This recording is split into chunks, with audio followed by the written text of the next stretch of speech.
আসসালামু আলাইকুম এভরিওয়ান, আশা করি আপনারা সকলে ভালো আছেন। আজকে আমি বলবো যে আমি কিভাবে কন্টেন্ট ক্রিয়েটর হলাম। আপনাদের বলি, যখন আমি নতুন অবস্থায় যখন অন্যের ভিডিও দেখতাম, অন্যের ভিডিও দেখে দেখা যায় কি আমার খুব হিংসা হতো। দেখতাম কি ফেসবুক প্ল্যাটফর্ম থেকে অনেকেই ভাই ইনকাম করতেছে, তা আমি ভাবলাম তখন আমি যদি করতে পারতাম। তা আমার কিন্তু ওরকম ভালো একটা ফোন ছিল না যে আমি করব। তা বিষয় হলো কি, ইচ্ছা শক্তি যদি থাকে অবশ্যই নাকি অনেক কিছু করা যায়। ইচ্ছা শক্তিটা হলো মানুষের মেন। তা আমার ভিতর হয়তো ইচ্ছা শক্তি ছিল, এই জন্যই ভাই ফেসবুক প্ল্যাটফর্ম থেকে ইনকামও করি আপনাদের দোয়ায়। মোটামুটি আলহামদুলিল্লাহ চলে যাই পাই। তা আমার কথা হলো বর্তমানে যা পাইতেছি এটা দিয়েই আবার ভাঙতেছি, মানে এরকমই পাইতেছি। তা একটা খরচ আছে, আপনারা জানেন যে ভিডিও তৈরি করতে।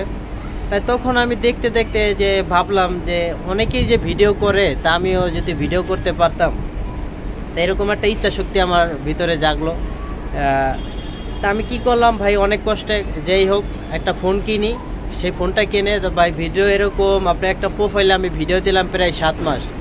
তো ওখানে আমার অনেক পরিচিত ভাই ছিল, তাই যারা মানে আপনাকে তো উৎসাহ দিব দূরের কথা, তারা দেখা যায় উৎসাহ দিবে দূরের কথা, আপনাদের মনটাই ভেঙ্গা ফেলায়।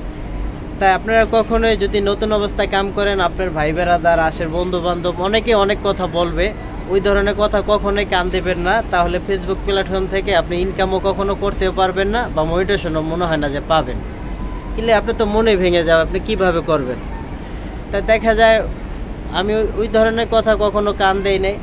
তা আমি যেই হোক, আমার মনটা আমার ভেঙে যায় যখন অনেকে অনেক কথা বলে যে কি ভিডিও করি না করি। আপনার ফেসবুক থেকে ভাই সফল না হলে কখনোই আপনাকে মানুষ দাম দেবে না। তারপরে দেখা যায় কি আমি একটা পেজ খুলে রাখছিলাম। তা যারা নতুন কাজ করবেন আমি বলবো যে আপনারা ওই প্রোফাইলে কাজ করবেন না, আপনারা দেখা যায় কি নতুন একটা পেজ খুলবেন। ওখানে দেখা যায় আপনার ওরকম মানুষজন আপনার পরিচিত থাকে না।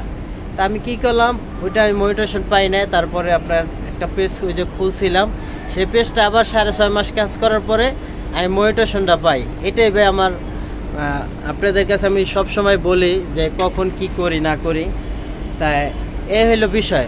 তারপরে দেখা যায় 6.5 মাস কাজ করার পর আমি নিয়মিত ভাই ভিডিও আপলোড করে গেছি, যত কিছু হয়েছে না কেন। তারপর দেখা যায় এরকম করতে করতে 6.5 মাসে গেলে আমি মোটিভেশন পাই আপনাদের দোয়ায়। তারপরে এই যে নিয়মিত ভিডিও দিতে আসি। হয়তো এখন ব্যস্ততার কারণে ওরকম ভালোভাবে ভিডিও দিতে পারি না, তাই দোয়া করবেন যেন সবসময় আপনাদের পাশে থাকতে পারি এবং কি আপনাদেরকে ভালোবাসতে পারি। তো যারা আমার এই ভিডিওটা ইউটিউব থেকে দেখবেন অবশ্যই সাবস্ক্রাইব করে দেবেন, আর পেজ থেকে দেখে থাকলে পেজটি ফলো দিয়ে সাথে থাকবেন। তো ভাই সফলতা আস্তে আস্তে আসে না, মানে একবারে আসে না, মানে আস্তে আস্তে আসে। যাই হোক, তা এটাই বলবো যে আপনারা ধৈর্য সহকারে কাজ করবেন, ইনশাআল্লাহ আপনারা সফল হতে পারবেন। ভালো থাকবেন সবাই।